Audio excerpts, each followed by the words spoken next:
Hello all, and welcome to Cube Talk, where I spend some time talking about one of my own creations. Today I've got my Atraxa EDH Desert Microcube, and before you ask, yes, it's not that Atraxa. It's no secret that I love Cube, but my game store is hostile to anything that's not Commander. I've been bringing my Combat Cube back and forth to the store, but it's pretty bulky to go unused most weeks. A few times I have challenged myself to build a cube that fits inside of a deck box. But what about a cube that is also a deck? I'm pretty decent at designing cubes, so I attacked this project as a deck first. A good casual commander deck has a curve that's the opposite of a cube deck. So I had to pick a commander with a low mana value, but it also had to scale as a threat in the late game. I couldn't rely on it being a 6 mana beater, as in my humble opinion, that's virtually uncastable in Cube. Also, one of the best cards in the format, Soul Ring, is right out. It's power 10, and only EDH junkies will argue differently. So are any cards that reference commanders, as they'll be dead draws in half of the intended game modes. Even whole archetypes need to be excluded. Anything that relies heavily on your commander, like Voltron, are a non-starter. Kindred decks make boring draft environments, and I imagine many aristocrat mirrors being drawn. Group Hug and Group Slug both don't work, because there's only going to be you and one opponent. I needed to choose an open-ended theme, like artifacts, graveyard, or what I settled on, counters. I have a beautiful gilded foil Atraxa I wasn't otherwise using, so it was a natural fit. Sure, it was going to be tough supporting 4 colors, but the commander doesn't ask too much of a deck builder. So I've chosen Atraxa. What's next? Well, it had to be at least bracket 3, as no player on Earth will believe it's any lower. So I could, and would, be including 3 game changers. I tried to pick a few that would still matter in Cube, but I expect no one will be overloading a Cyclonic Rift. Lastly, it had to be a Desert Cube, because the whole point of the project is it fits into a single deck box. After a dozen heads-up drafts, along with quite a few playtests against myself, I think I'm starting to understand how this deck behaves as a cube. I've only tested Houseman drafting, and it feels natural enough that I don't see a reason to draft otherwise. As a cube, it's exactly where I want it to be.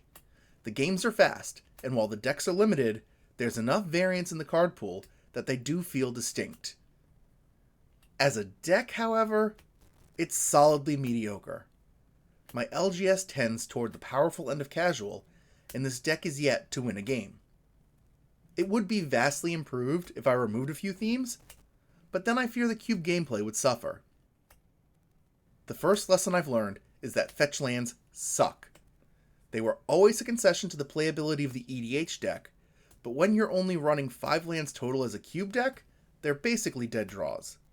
This also limits the usefulness of the Surveil lands, as I'd rather have something faster, like the Verge or Buddy lands. Continuing that point, when drafting these cards, fixing is ridiculously easy. It's not hard to imagine why. You start with half of your deck in your hands. But even as a full commander deck, I'm rarely struggling to hit my colors. That shows just how powerful mana fixing has got in the past few years. Probably the widest gap between cube mode and EDH mode is card advantage. It's such a staple of that format, many guides give it an entire category in their templates. Yet, as a microcube, you don't really need it. You're probably going to see the end of your deck every game anyway.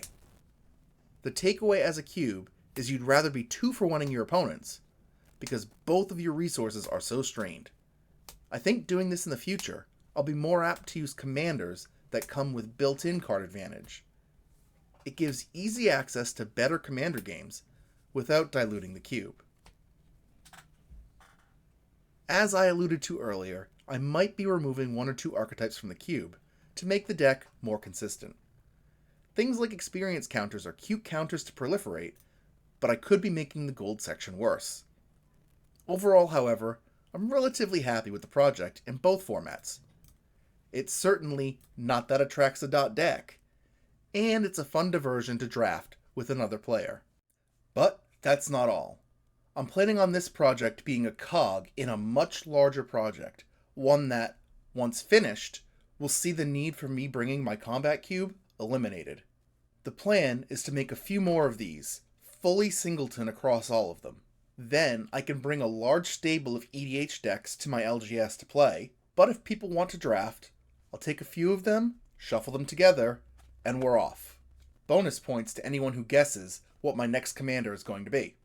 I am planning to go to some Magic events this year, and will definitely be bringing this along. So if you'd like to try it for yourself, please come stop me and we can play it as a cube or a deck. Many times in the cube community, we're more than happy to share our creations and let people copy our homework. But not today. Instead, I want to offer you a challenge. Repeat this project using the lessons that I've learned and build one for yourself. I would love to see who you choose as a commander and how you fill your 99. I'd love to see your more normal cubes too. If you're interested in me checking them out for a video, send me an email at redshirtdownyt@gmail.com, subject line deep analysis. Leave me a link to your Cube Cobra list with a small write-up of your goals, the budget, and any other design considerations. Thank you so much for watching, and I'll catch you in the next one.